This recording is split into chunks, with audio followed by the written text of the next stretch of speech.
بسم اللہ الرحمن الرحیم یا ایہا الذین آمنوا کتب علیکم الصیام کما کتب علی الذین من قبلکم لعلکم تتقون۔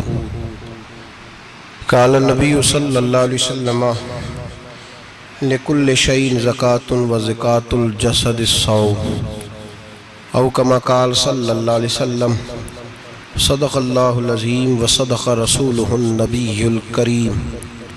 ان اللہ وملائکتہ یصلون علی النبی یا ایہا الذین آمنوا صلوا علیہ وسلموا تسلیما۔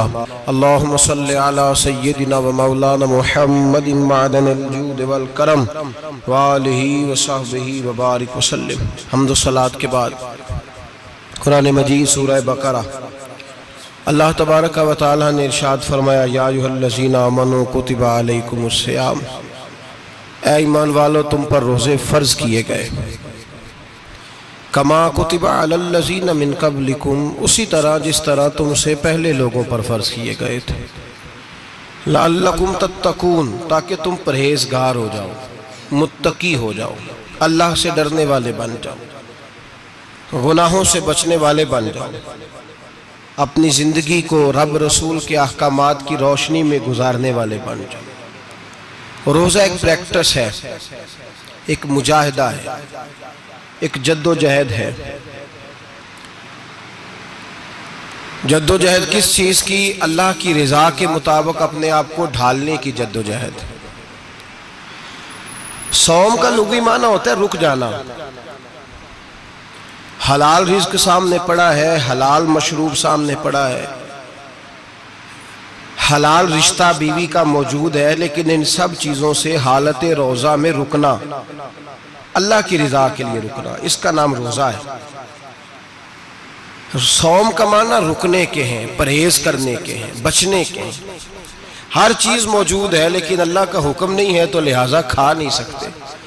تو رب فرماتے جب جائز چیزیں تو میری مرضی کے بغیر میرے حکم کے نہیں کھا سکتا، تو نے رکنا ہے تو حرام کیسے کھا لیتا ہے؟ اب جائز چیز کے لیے تجھے حکم ہے کہ میں کہوں تو کھائے گا، میں کہوں تو نہیں کھائے گا۔ میں نے حکم دے دیا جائز ہے، روٹی ہے، کھانا ہے، گوشت ہے، تیری فریج میں پڑا سارا کچھ، تو با اختیار ہے، منہ میں دانت بھی ہیں، ہضم کرنے کو ہاضمہ بھی ہے، بھوک کی شدت بھی ہے، پر میری اجازت کے بغیر تو کھا سکتا۔ روزہ رکھ لیا، اب تجھے حکم نہیں کہ تو کھائے۔ جب جائز چیز میری مرضی کے بغیر نہیں کھا سکتا تو ناجائز کیسے کھائے گا؟ میرے نبی پاک علیہ السلام نے اپنے خوبصورت الفاظ کے اندر اس مفہوم کو بیان فرمایا۔ محبوب پاک صلی اللہ علیہ وسلم فرماتے جس نے جھوٹ نہیں چھوڑا، غیبت نہیں چھوڑی، برائی نہیں چھوڑی، اللہ کو اس کے بھوکے پیاسے رہنے کی کوئی ضرورت نہیں۔ وہ کاہے کا رکا ہے؟ جب کوئی کام تو اس نے اللہ کی رضا والا کیا نہیں۔ روزہ رکھ کے دغا کر رہا ہے، روزہ رکھ کے جھوٹ بول رہا ہے، روزہ رکھ کے کم ماپ رہا ہے، تول رہا ہے، دھوکہ دے رہا ہے، رشوت لے رہا ہے، فراڈ کر رہا ہے، حرام کا مال کٹھا کر کے کہتا ہے اس میں سے چلو 10 دیگیں بھی پکا دیں گے۔ وہ بھائی جو کام اللہ نے تجھے کرنے کو حکم دیا تھا، جب تو وہ بجا ہی نہیں لا رہا، مقصد روزہ ہی تو حاصل لعلکم تتقون۔ روزے کا مقصد یہ ہے کہ تو پرہیزگار ہو جائے۔ میرے نبی پاک علیہ السلام کی بارگاہ عالی مرتبت میں 2 عورتیں آئیں، یہ چیزیں کھا لو، کہنے لگی محبوبہ ہم نے روزہ رکھا ہوا ہے۔ فرمایا نہیں تمہارا تو روزہ نہیں ہے، حضور رکھا ہوا ہے روزہ، سحری سے لے کر اب تک کچھ نہیں کھایا، شام تک بھی نہیں کھائیں گی۔ محبوب نے فرمایا ذرا کہہ تو کرو، الٹی تو کرو۔ کہہ کی تو ان کے حلق سے خون بھی نکلا اور گوشت کے لوتھڑے بھی نکلے، پھوٹیاں بھی نکلی۔ نبی پاک نے فرمایا وہاں بیٹھ کے تم نے اپنے جاننے والوں کی غیبت نہیں کی، چغلی نہیں کھائی؟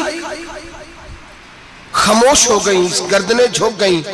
نبی پاک نے فرمایا تم نے قرآن نہیں پڑھا کہ جو اپنے بھائی کی غیبت کرتا ہے وہ مردہ بھائی کا گوشت کھاتا ہے؟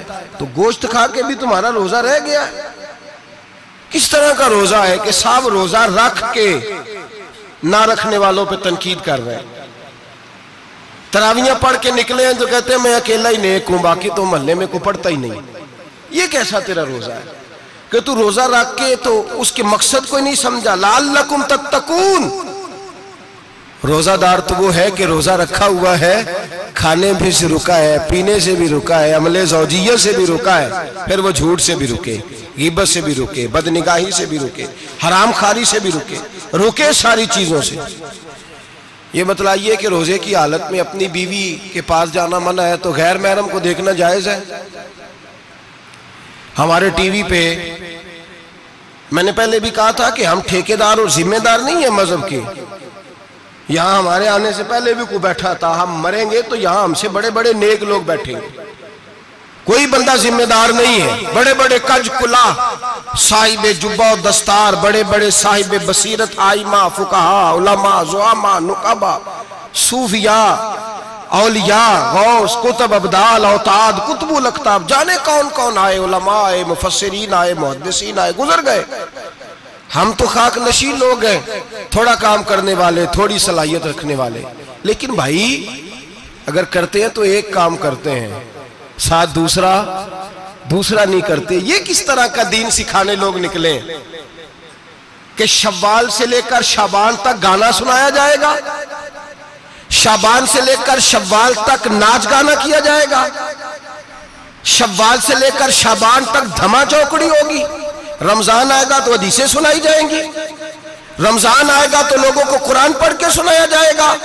یہ مذہب بانج نہیں ہے کہ گویے مذہب سکھائیں گے، ایکٹر مذہب سکھائیں گے۔ یہ مذہب بانج نہیں ہے کہ ایک گلاس کے اندر پہلے شراب پی لو، پھر اسی گلاس میں رمضان آئے تو شہد بانٹنا شروع کر دو۔ یہ بانج نہیں، یہ میرے رسول اللہ کا مذہب ہے۔ اگر تمہیں شوق ہے دین سیکھنے سکھانے کا، یکم رمضان کو توبہ کرو اور کہو کہ ہم ٹی وی پہ بیٹھ کے حدیثیں سنائیں گے تو سارا سال سنائیں گے، اور جس زبان سے حدیث نکلے گی پھر اس سے کبھی گندا گانا نہیں نکلے گا، پھر کبھی ناچ گانا نہیں ہوگا۔ یہ کون سا مذہب ہے جو بیویاں سکھا رہی ہیں؟ یہ کون سا دین ہے جو عورتیں سکھا رہی ہیں؟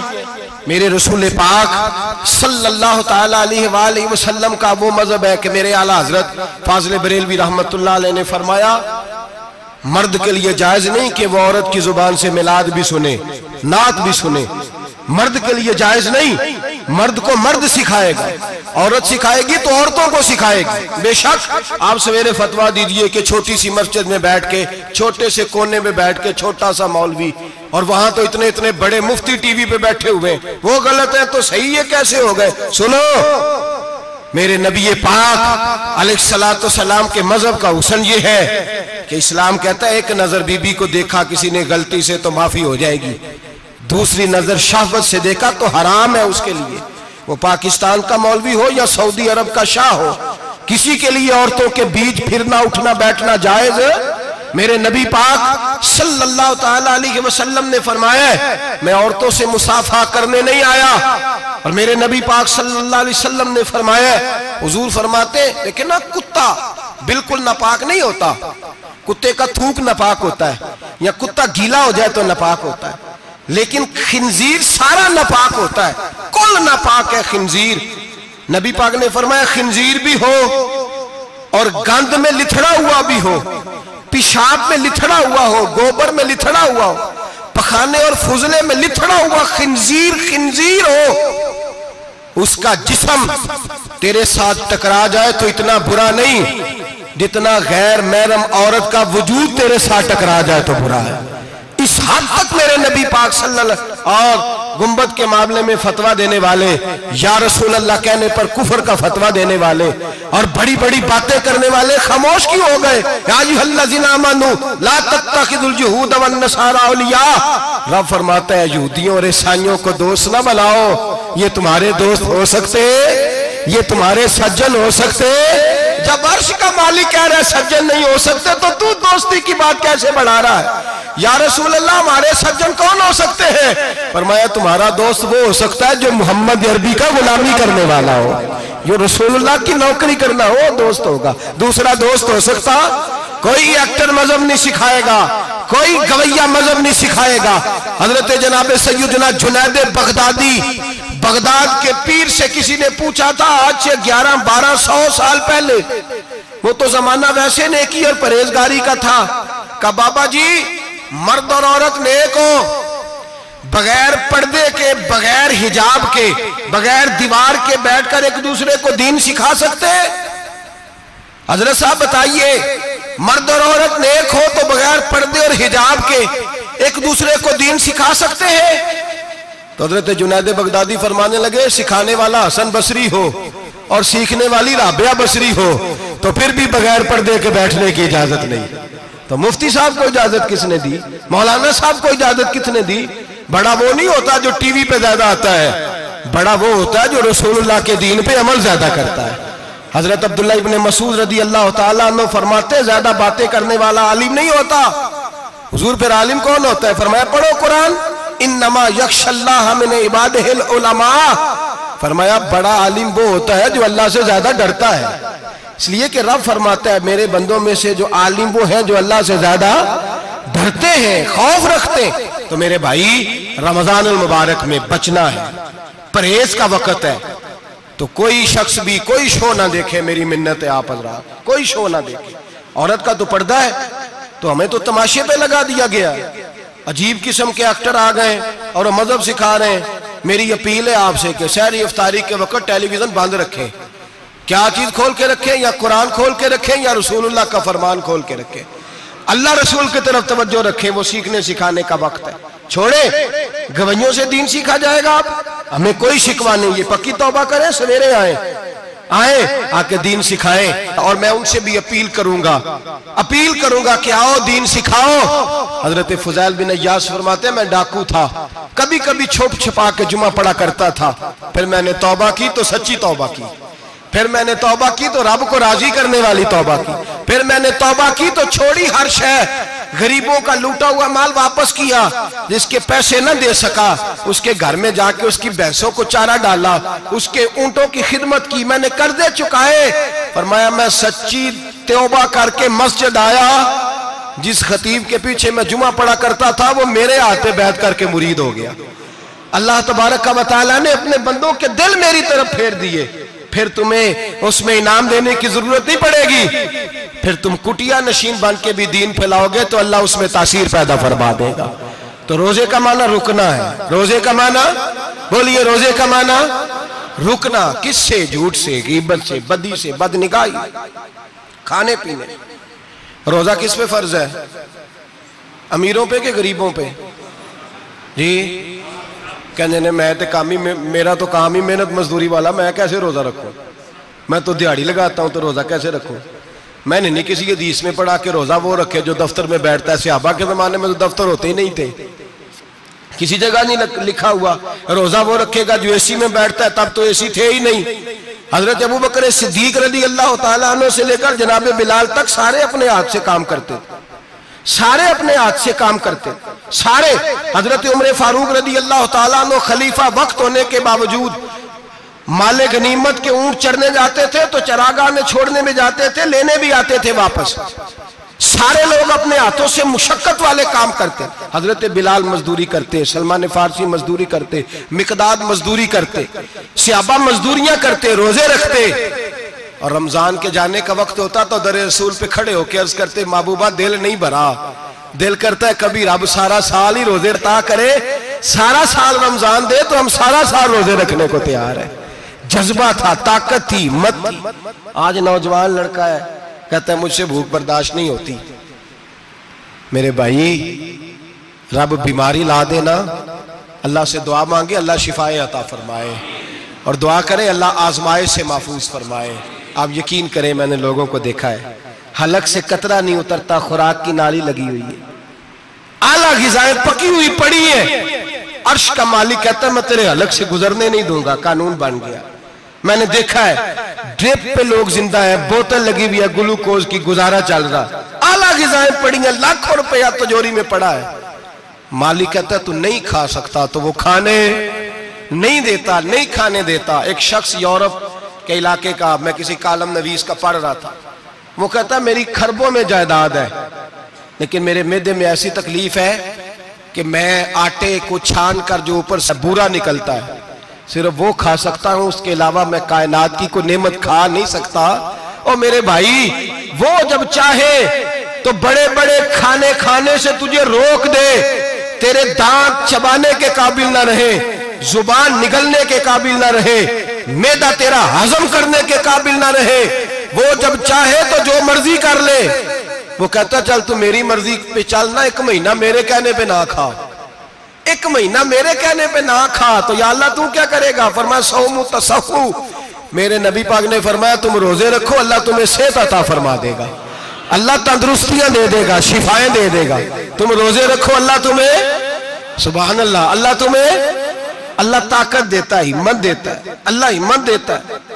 میں نے دیکھا ہے، میں نے بزرگوں کو دیکھا ہے، ضعیف لوگوں کو دیکھا ہے، کمزور لوگوں کو دیکھا ہے، میں نے دیکھا ہے روزے رکھتے ہوئے، مزدوروں کو دیکھا ہے روزے رکھتے ہوئے۔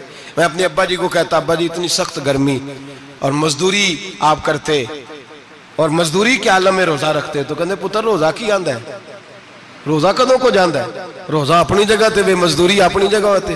اور کئی دفعہ میں نے فرمان لگے، میں نے یار سمجھ کوئی نہیں لگ دی، پتہ نہیں روزیاں چ اللہ طاقت کتھوں دے چھڑ دے، نہیں زیادہ کام بھی زیادہ کرید ہے تے روزہ بھی بھائی صوم تصحو، میرے مصطفیٰ نے فرمایا تو روزہ رکھ، اللہ تجھے صحت عطا فرما دے گا۔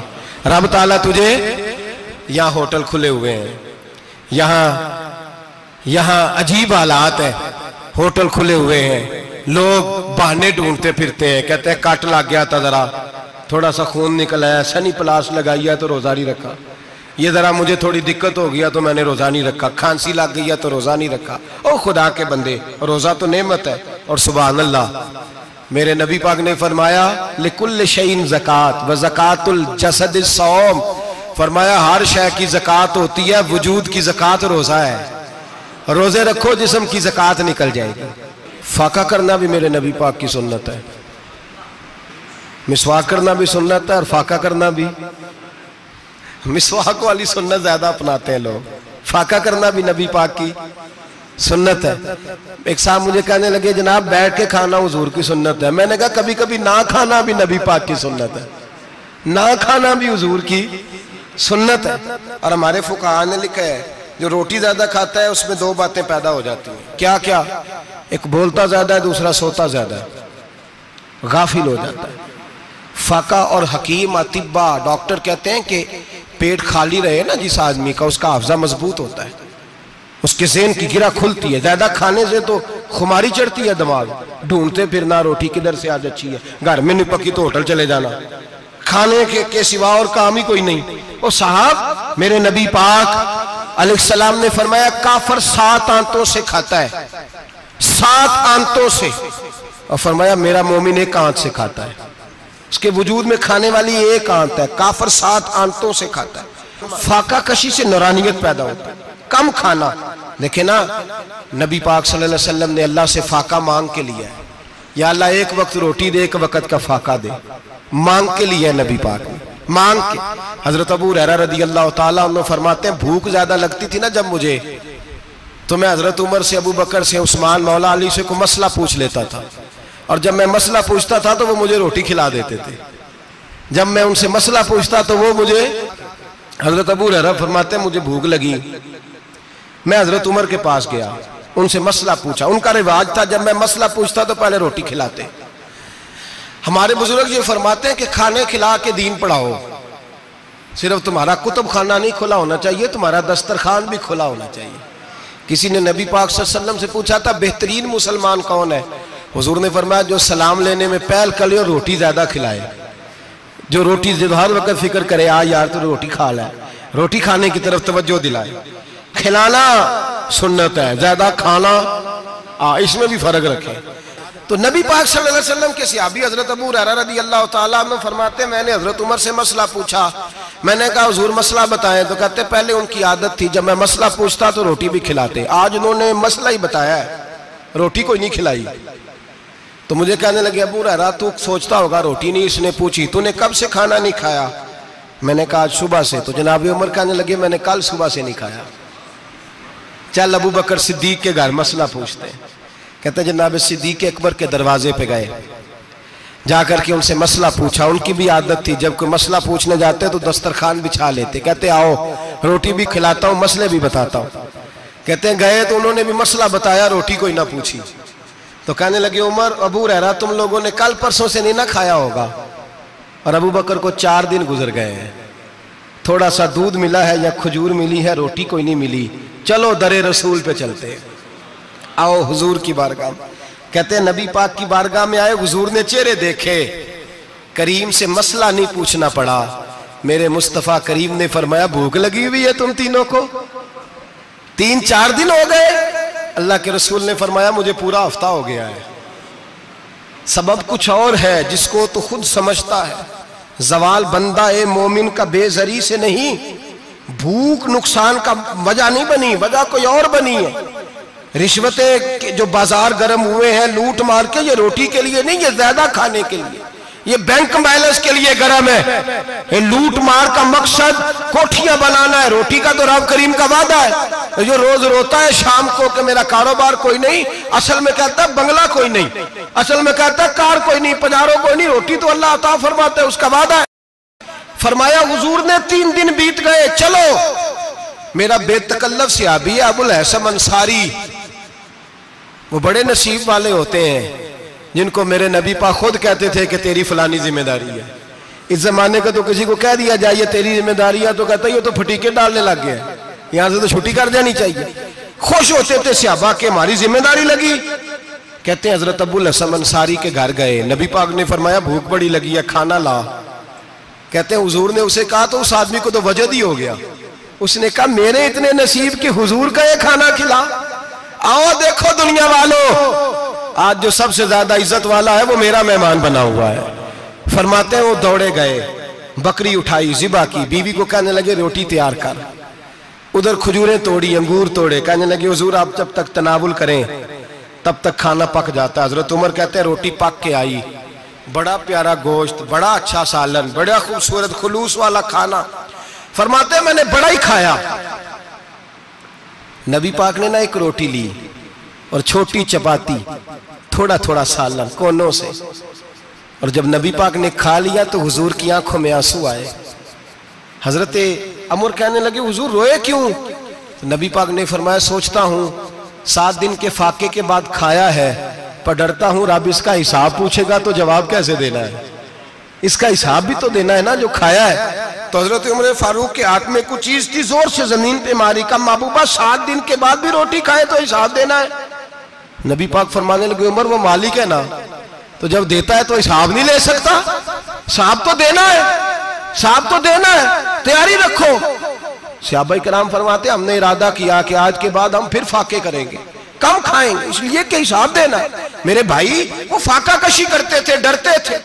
یہاں تو لوگ کھا کے بیمار ہیں، کھاتے جا رہے ہیں، سوتے جا رہے ہیں، کھاتے جا رہے ہیں، سوتے جا رہے ہیں۔ یہ بھی وقت آئے گا رمضان شریف کا، سویرے درس پہ آؤ کہتے نیند بڑی آتی ہے، سویرے 2 سپارے پڑھ کے سویا کرو کہتے صاحب نیند بڑی آتی ہے، فجر کے بعد یہ تو وقت ہوتا ہے اللہ اللہ کرنے کا، سحری کا، کھاتے جا رہے ہیں، سوتے۔ لوگ جماعت سے نماز نہیں پڑھتے سو جاتے، جماعت کا ثواب چھوڑ کے سو جائیں گے۔ بھائی رمضان مبارک میں فاقہ کشی کی ٹریننگ ہوتی ہے، فاقہ کشی کی تربیت لے، رمضان میں روکے اپنے آپ کو، تربیت ہوگی۔ اور ہمارے صوفیاء فرماتے ہیں جو زیادہ کھاتا ہے اس کا نفس اس کو زیادہ پہ مائل کرتا ہے، خواہشات نفس پیدا ہوتی ہیں۔ میرے نبی پاک علیہ السلام نے جوانوں کو حکم دیا ہے، یا معاشر الشباب، او جوانوں، یا رسول اللہ کیا حکم ہے؟ فرمایا یا نکاح کر لو اگر طاقت ہے، نہیں طاقت تو روزے رکھو۔ حضور روزے سے کیا ہوگا؟ فرمایا تمہارا نفس کچلا جائے گا، شیطان وسوسہ اندوزی نہیں کرے گا۔ آج نوجوان بڑھ بڑھ کے کھاتا ہے، بہت زیادہ کھاتا ہے، کبھی اس ہوٹل سے کھاتا ہے، کبھی اس ہوٹل سے کھاتا ہے۔ اتنا زیادہ کھائیں گے تو نفسانی قوتیں اچھل کر کے آئیں گی، مشکل ہو جائے گا۔ شادیاں دیر سے ہوتی ہیں، ماں باپ آنکھیں بند کر کے بیٹھے ہوئے ہیں۔ اگر ماں باپ کی ذمہ داری ہو اور ماں باپ نکاح نہ کرے تو نبی پاک نے فرمایا بچے گناہ کریں گے تو جتنا گناہ بچے کو اتنا باپ کو بھی ہوگا۔ تو ماں باپ چپ ہیں، دوسرا شادی مشکل بڑی ہے، مہنگی بڑی، اور تیسرا نہیں کر رہے کچھ لوگ تو روزے بھی نہیں رکھ رہے۔ تو رمضان ان کے لیے بھی وقت ہے، نفسانی قوتیں کچلی جائیں گی، کھانا جتنا کم کھایا جائے گا اتنا وجود کے اندر نفسانی خواہشات کم پیدا ہوں۔ تو رمضان تو پریکٹس ہے مجاہدے کی، دین کی۔ اور دوسرا میرے حبیب پاک صلی اللہ علیہ وسلم نے فرمایا ہے، حضور فرماتے ہیں کہ رمضان اور قرآن کا آپس میں رشتہ ہے۔ قرآن پاک کتنا پڑھنا چاہیے روزانہ؟ زیادہ سے اللہ جزا دے. امید ہے آپ زیادہ سے زیادہ ہی پڑھتے ہوں گے. بھائی سنیں، حدیث مبارکہ میں نبی پاک نے فرمایا رمضان اور قرآن دونوں مل کے نا، بڑی پیاری حدیث ہے، فرمایا دونوں مل کے اللہ کی بارگاہ میں میری امت کی سفارش کریں گے.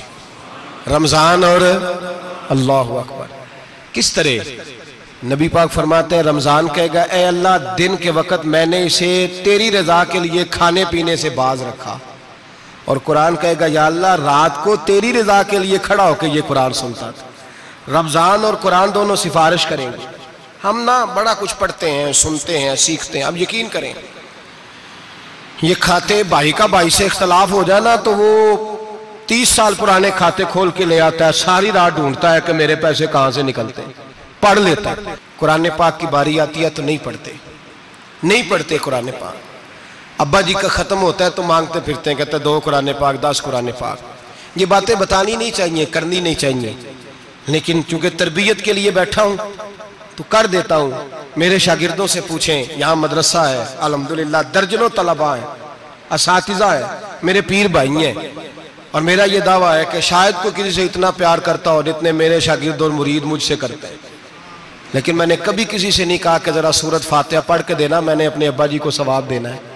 پوچھ لیں کسی سے، کسی سے نہیں کبھی کہا، کبھی نہیں میں نے کہا کہ ذرا مجھے تھوڑا سا قرآن پڑھ دیں. میں اس کو ناجائز نہیں کہتا، پڑھوانا چاہیے، لیکن میں اپنے والدین کے لیے کبھی سوال نہیں کرتا کہ مجھے ذرا پڑھ کے دو، میں نے بخشنا ہے. اس لیے کہ میں نے ذاتی طور پہ روٹین بنائی ہے.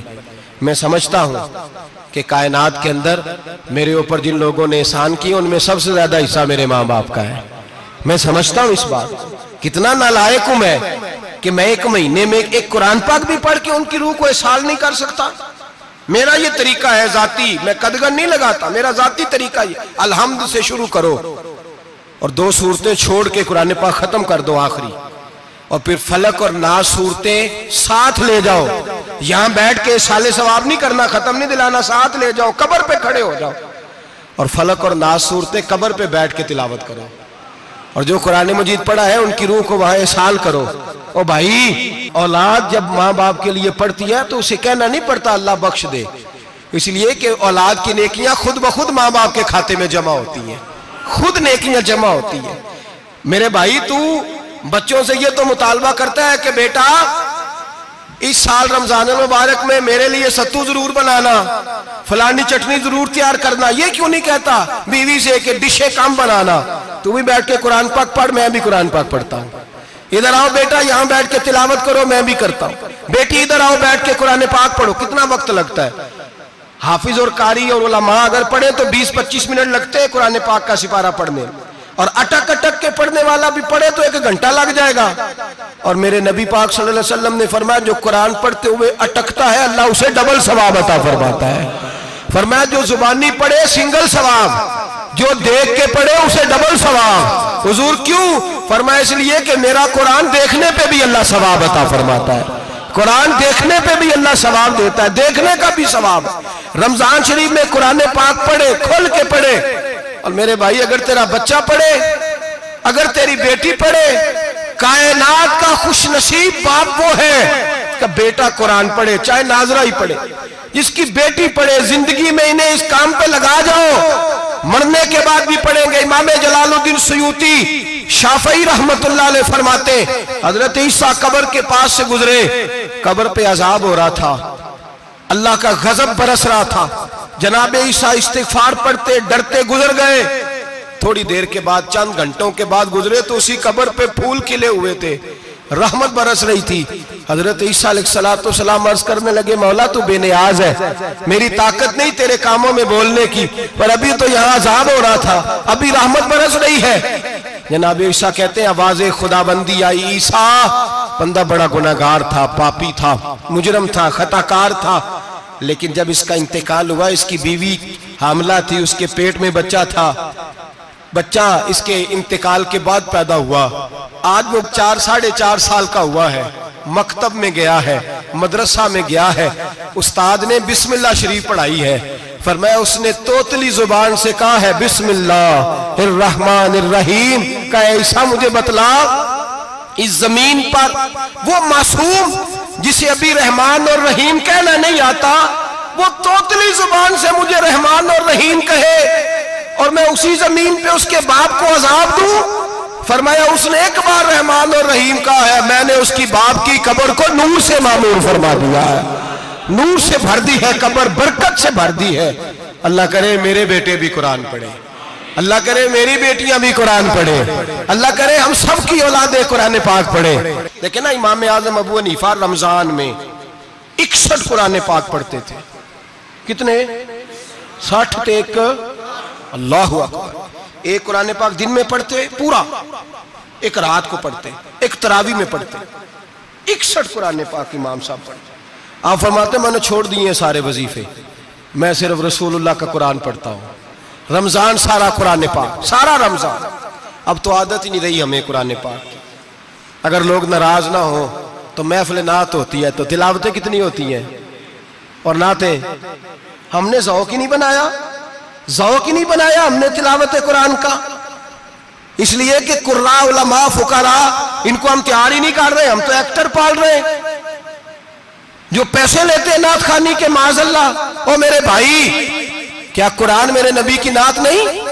حضرت عائشہ صدیقہ رضی اللہ تعالیٰ عنہ کے پاس صحابہ گئے، کہنے لگے اماں جی ہمیں نبی پاک کا اخلاق بتلائیں، تو اماں جی کہنے لگی جاؤ جا کے قرآن پاک پڑھو، قال خلقہ القرآن، سارا قرآن میرے نبی کے اخلاق کا ہی نام ہے، یہ ساری نعت ہے، یہ ساری نعت ہے۔ اس نعت کو سننے لوگ کیوں نہیں آتے؟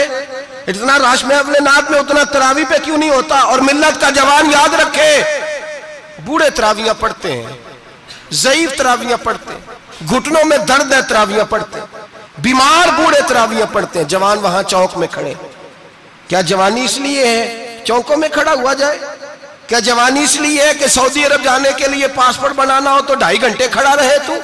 شناختی کارڈ کے دفتر تو کھڑا رہے، پروٹیکٹر کے لیے کھڑا رہے، کافروں کے سامنے کاسا لیسی کرنے کے لیے تو کھڑا رہے، تو نوکری پہ جائے تو ساری رات کھڑا رہے، اور تو قرآن کے لیے کھڑا نہیں ہوتا؟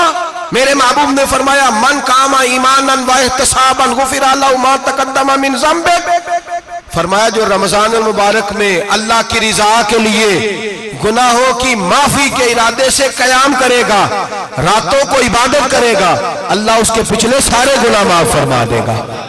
نوجوان ارادہ کریں، پروگرام بنائیں کہ انشاءاللہ قرآن پڑھنا بھی ہے، قرآن پڑھوانا بھی ہے، سننا بھی ہے، اور انشاءاللہ بولیے سننا بھی ہے اور پڑھنا بھی ہے اور پڑھانا بھی۔ ہمت کریں، دلیری کریں، آ کے کھڑے تو ہو، اللہ توفیق عطا کرے گا۔ پہلی بات یہ کہ روزہ رکھیں، دوسری بات یہ کہ قرآن پاک کی تلاوت کریں، اور روزہ رکھیں تو روزے کے سارے حسن سمیت اسے رکھیں۔ نبی پاک نے فرمایا رمضان غمخاری کا مہینہ ہے، غمخاری کریں۔ ہمارے زمانے میں 2 قسم کی تکلیفیں ہیں، ایک تو غریب آدمی، اس کا حال یہ ہے کہ وہ مانگتے ہی گزارا کرنا چاہتا ہے، اس نے ہاتھ یوں کر لیا ہے تو اب اس کا یوں ہونے کو تیار نہیں۔ ضرورت اگر کسی آدمی کو کسی دروازے پہ لے جاتی ہے تو برا نہیں، لیکن سوال کا اپنے اوپر دروازہ کھول لینا یہ ٹھیک نہیں۔ فاقہ کشی پیدا کریں، حوصلہ پیدا کریں، تھوڑے پہ گزارا کرنا سیکھیں۔ غریبوں کو بھی اجازت نہیں کہ وہ نکل کھڑے ہوں میدان میں مانگنے کے لیے، ٹولنیاں نکلتی ہیں رمضان میں، جتھے نکلتے ہیں خیرات کٹھی کرنے والے، بچیں۔ میرے نبی پاک صلی اللہ علیہ وسلم نے فرمایا جس نے بغیر ضرورت کے سوال کیا، جب قیامت کے دن آئے گا تو اس کے چہرے کے اوپر گوشت نہیں ہوگا، صرف ڈھانچہ ہی ہوگا۔ اتنی بھیانک صورت میں آئے، بغیر اشد ضرورت کے سوال نہ کر، کبھی سوال نہ کر۔ اور امیروں سے گزارش ہے کہ رمضان ہمدردی کا مہینہ ہے، ہمدردی کریں تو سامنے والے کی عزت کا بھی خیال کریں۔ یہ بات درست ہے کہ غریب سیاڑا نہیں ہوتا، اس لیے کہ جس کی جیب میں پیسے نہیں ہوتے بھائی اسے عقل بھی نہیں ہوتی، جس کے گھر کار نہیں ہوتی اسے چلانے کا طریقہ، جس کے گھر اوون نہیں ہوتا اسے چلانے کا طریقہ بھی نہیں آتا، جس کے گھر میں چیزیں ہوتی ہیں اسے چلانا بھی آ جاتا ہے، جدے گھر دانے اودے کملے بھی اس کے سیانے ہو جاتے ہیں۔ تو چودھری صاحب، سیٹھ صاحب، نواب صاحب آٹا تقسیم کرتے ہیں، کھڑے ہو کے فوٹو کھچاتے ہیں، فیس بک پہ دیتے ہیں، اور ایک آٹے کا تھیلا اور 10 اخباروں میں فوٹو۔ اللہ سے ڈریں، رمضان ہمدردی کا مہینہ، ہمدردی کا۔ غریب کو دیں تو اس کی عزت کو رسوا نہ کریں، میرے نبی پاک علیہ السلام کے صحابی حضرت عبداللہ ابن عمر رضی اللہ تعالیٰ عنہ ڈھونڈ کے لاتے تھے مسکینوں کو، ڈھونڈ کے، اور جب لاتے تھے تو اپنے دسترخوان پر بٹھا کر اپنے ساتھ افطاری کرایا کرتے تھے۔ اور پھر فرمایا اللہ تعالیٰ نے لن تنالوا البر حتی تنفقوا مما تحبون، اللہ کے راستے میں وہ چیز دینی ہے جو تمہیں زیادہ پیاری ہو۔ کون سی چیز جو تمہیں؟ میں تھوڑا سا بے باک ہوں، بعض دوستوں کے ساتھ، سب کے ساتھ نہیں۔ ایک دوست مدرسے میں گھی دینے آئے ایک دفعہ، تو وہ والا گھی دے گئے جو سب سے سستا تھا۔ تو میں نے کہا مجھے دیانتداری سے بچائے، آپ یہی کھاتے ہیں گھر میں؟ کہنے لگے نہیں۔ تو میں نے کہا پھر ہم نے بچے مارنے کے لیے تو نہیں نہ رکھے ہوئے، کیا وہ والا گھی اللہ کے راستے میں پیاری چیز دے رہی ہے نا، اس لیے گلے گلے نوٹ لوگ مسجد کے گلے میں ڈال جاتے ہیں، پھٹے ہوئے ڈال جاتے ہیں، کہتے ہیں جوڑ لیں گے مولوی صاحب۔ اور خدا کے بندے پیاری چیز دینی تھی تو نے، اور تو نے اس کا ترجمہ الٹ کر لیا ہے۔ سمجھ لیں رمضان المبارک میں کسی غریب کی مدد کرنی ہے تو ساتھ اس کی عزت بھی کرنی ہے۔ نبی پاک علیہ السلام کے دروازے پر جب سے، یہ جملہ ایک ہے لیکن بڑا قیمتی ہے، صحابہ کہتے ہیں جب ہم دروازہ رسول پہ جاتے تھے خیرات بھی ملتی تھی اور عزت بھی ملتی تھی۔ خود بھیک دیں خود ہی کہیں منگتے کا بھلا ہو، خیرات بھی ملتی تھی اور عزت بھی ملتی تھی۔ نبی پاک ساتھ عزت بھی دیتے تھے، مسکین کو غریب کو دیں اور خیر خائی کریں۔ جوتے بیچنے والے جوتوں کے ریٹ سستے کریں، کپڑا بیچنے والے کپڑے کا ریٹ، درزی صاحب بھی ریٹ سستا کریں، دکاندار بھی چیزوں کا ریٹ، حکیم صاحب پیسے کم لیں، ڈاکٹر پیسے کم کریں، حکومت نرخوں میں کمی کرے، اور یہ کام اجتماعی طور پہ کریں۔ میرے نبی پاک نے فرمایا رمضان غمخواری کا مہینہ ہے، اس میں غمخواری کرنی ہے، دوسرے کا خیال کریں، اظہار کریں، قربانی کریں۔ یہاں ہر چیز کا ریٹ بڑھ جاتا ہے رمضان شریف میں، ہر آدمی کہتا ہے میرا سیزن آ گیا ہے، توجہ بڑھائیں، خیال کریں، غمخواری کا مہینہ ہے۔ اور پھر آپ لوگوں سے یہ بھی گزارش ہے کہ رمضان المبارک کا جب مہینہ آئے تو جس آدمی کے ساتھ نیکی کرنی ہے وقت پہ کریں۔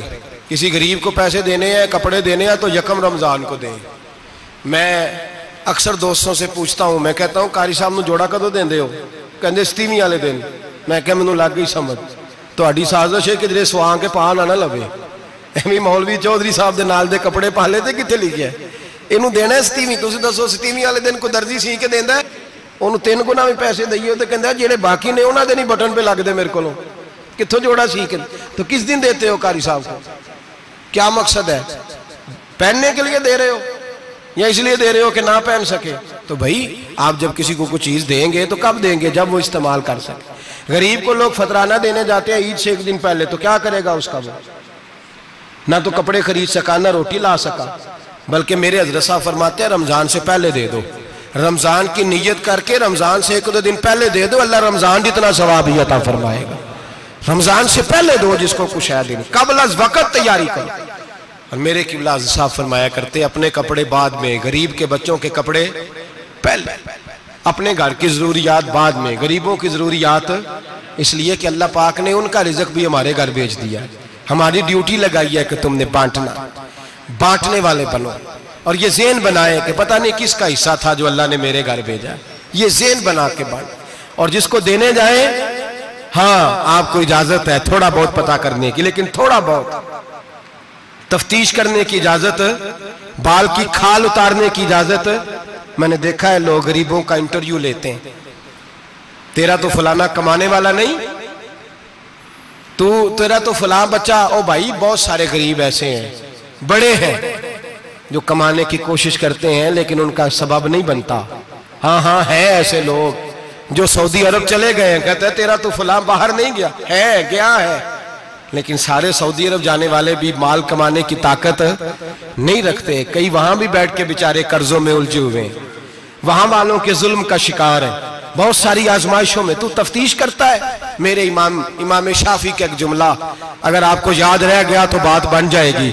امام شافعی رحمت اللہ، بلکہ حضرت غوث اعظم جیلانی کے پاس وہ بات آپ کو زیادہ فائدہ دے گی۔ حضرت غوث اعظم جیلانی کو ان کا ایک مرید سمجھانے لگ گیا، کہنے لگا حضرت جی آپ سب کو ہی دیتے رہتے ہیں، ہر بندہ مستحق نہیں ہوتا، ذرا ٹٹول کے دیا کریں۔ تو غوث اعظم جیلانی فرمانے لگے بھائی مجھے تو لگتا ہے تو بھی ان چیزوں کا مستحق نہیں تھا جو اللہ نے تجھے عطا کر دی ہے، پہلے تو بتا تو مستحق تھا، تجھے اپنی حیثیت اوقات کا پتہ ہے جو اللہ نے تجھے دے دی ہے؟ طاقت تھی کوالٹی تھی تیرے اندر، وہ صلاحیت تھی، رب نے تو نہیں تیری تفتیش کی کہ تو قابل ہے کہ نہیں، تو اللہ کے بندوں کی تفتیش کرتا پڑتا ہے۔ امام شافعی فرمایا کرتے، امام شافعی فرماتے رب تجھے پرکھ کے نہیں دیتا، ٹٹول کے نہیں دیتا، رسوا کر کے نہیں دیتا، تو غریبوں کے ساتھ یہ سارا ظلم کیوں کرتا ہے؟ بس پتہ چل گیا وہ ضرورت مند ہے تو دے، اس لیے کہ اجر تجھے غریب نے نہیں دینا، اجر اللہ نے دینا ہے، اور اللہ اجر عمل پہ نہیں دیتا، اللہ تو نیت پہ اجر عطا فرماتا ہے۔ تو نیت دیکھ تیری کس طرح کی، تو میرے بھائی غریب کو دیں، قبل از وقت دیں۔ رمضان مبارک میں چوتھا کام، بات آخری اور چوتھا کام سنیں، رمضان میں دین سیکھیں۔ شیطان قید ہوتا ہے زیادہ سے زیادہ، اور جب آدمیوں کا پیٹ خالی ہوتا ہے نا تو ذہن جو ہوتا ہے نا وہ بھی اس کا فریش ہوتا ہے، اس میں کوشش کریں دین سیکھنے کی۔ میرے نبی کریم صلی اللہ علیہ وسلم نے اس دین کو علم کا دین قرار دیا ہے، شعور کا دین قرار دیا ہے، فہم کا دین قرار دیا ہے۔ نبی پاک صلی اللہ علیہ وسلم نے فرمایا ایک عبادت کرنے والا عشاء کے بعد کھڑا ہو اور فجر تک نماز پڑھتا رہے، ایک عالم دین عشاء پڑھ کے سو جائے اٹھ کے فجر پڑھ لے تو وہ 70 عبادت کرنے والوں کا درجہ زیادہ نہیں، عالم کا درجہ پھر بھی زیادہ ہے، اس عالم دین کا درجہ زیادہ ہے، اس لیے کہ وہ لوگوں کو آگاہی دیتا ہے، شعور بخشتا ہے۔ یہ دین جو ہے یہ، اور نبی پاک صلی اللہ علیہ وسلم نے فرمایا عبادت کرنے والے پر عالم کا درجہ اتنا ہی زیادہ ہے جتنا میرا درجہ اپنے غلاموں پر زیادہ ہے۔ عالم کو حضور نے اتنا بڑا مقام دیا۔ دین سیکھیں، شعور حاصل کریں، یہ فقاہت کا دین ہے، شعور حاصل کرنے کا دین ہے۔ اور نبی پاک صلی اللہ علیہ وسلم نے فرمایا دین کی ایک بات سیکھ لینا 1000 نفل پڑھنے سے زیادہ درجہ رکھتی ہے، دین کی ایک بات سیکھ لینا 1000 جنازے میں شرکت سے زیادہ درجہ رکھتی، دین کی ایک بات سیکھ لینا، میرے نبی پاک صلی اللہ تعالیٰ علیہ وسلم ارشاد فرماتے 1000 مریض کی عیادت کرنے سے زیادہ درجہ رکھتی۔ فرمایا جس نے رات کے ایک لمحے میں دین کی ایک بات سیکھی اللہ اسے ساری رات عبادت کرنے سے زیادہ ثواب عطا فرمائے گا۔ میرے ارشاد فرمایا کرتے جب سیکھنے والے کو یہ ثواب ملے گا تو بتائیے سکھانے والے کو کتنا ثواب ملے، اسے اللہ کتنا درجہ۔ رمضان آ رہا ہے، شیطان قید ہے، دین پھیلانے کی کوشش کریں، جد و جہد کریں۔ بڑی نیند آتی ہے فجر پڑھ کے، لیکن اگر کسی کا ارادہ بن جائے کہ دین سیکھنا بھی ہے اور دین بچوں کو، تو پھر کوئی نیند غلبہ۔ ایک مثال ایک عالم نے سمجھائی، کوئی بزرگ تھے درویش عالم، ان کے پاس ایک عورت آئی، کہنے لگی میں بچوں کو سویرے بڑا جگاتی ہوں، بچے جاگتے نہیں نماز کے لیے۔ بڑا عجیب جواب دیا بزرگوں نے، درویش نے، عالم نے، کہنے لگے بی بی کیوں نہیں جاگتے، جگایا کر، بیدار کیا کر، اٹھایا کر۔ کہنے لگی بڑی جدوجہد کرتی ہوں، اٹھتے نہیں، بیدار نہیں ہوتے۔ اللہ والے تھے نا۔ کہنے لگے یہ بتا اگر اس کمرے میں آگ لگ جائے تو پھر بچوں کو کیسے بیدار کرے گی، آگ سے بچانے کے لیے کیا کرے گی؟ پھر تو بالوں سے پکڑ بھی گھسیٹنا پڑا تو گھسیٹ کے کمرے سے لاؤں گی، پھر تو چوٹیں لگتی ہیں تو لگ جائیں، پھر میں پرواہ نہیں کروں گی۔ آپ فرمانے لگے یوں سمجھ لے جہنم کی آگ جل رہی ہے، اگر تیرے بچے نے نماز نہ پڑھی تو آگ لگ جائے گی، اگر اس نے عبادت نہ کی تو اسے آگ، اب جیسے بھی تجھے اٹھانا پڑتا ہے اٹھا گھسیٹ کے باہر لا، لیکن اس کی نماز قضا۔ نیند بڑی آ رہی ہے سویرے، لیکن اگر دین نہ سیکھا تو مشکل ہو جائے۔ جیسے بھی اپنے آپ کو جگانا چاہیے، ہمت کرنی چاہیے، دلیری کرنی چاہیے۔ ہمیشہ مدحت خیر الانام میں گزرے، دعا ہے یہ عمر درود و سلام میں گزرے۔ آخر دعوان